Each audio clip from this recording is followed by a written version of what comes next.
विविध भारती पुणे. ठळक बातम्या. देशाचे माजी पंतप्रधान पंडित जवाहरलाल नेहरू यांची जयंती आज देशभरात साजरी करण्यात येत आहे.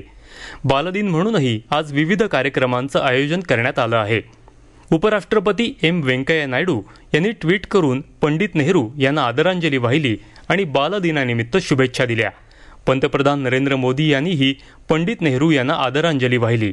महाराष्ट्राचे उपमुख्यमंत्री अजित पवार यांनीही बालदिनानिमित्त शुभेच्छा दिल्या आहेत.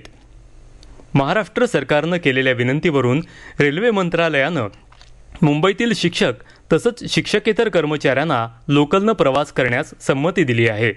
पश्चिम आणि मध्य रेल्वेनं प्रसिद्ध केलेल्या संयुक्त पत्रकात ही माहिती देण्यात आली आहे. संबंधितांना वैध ओळखपत्राच्या आधारे रेल्वे स्थानकात प्रवेश देण्यात येईल. राज्य सरकारनं परवानगी दिलेल्या विभागांच्या प्रवाशांखेरीज अन्य कोणीही लोकलनं प्रवास करून गर्दी करू नये असं आवाहन रेल्वे तसंच राज्य सरकारतर्फे करण्यात आलं आहे. आज होणाऱ्या पूर्व आशिया परिषदेत परराष्ट्र व्यवहार मंत्री एस जयशंकर हे भारताचं प्रतिनिधित्व करणार आहेत.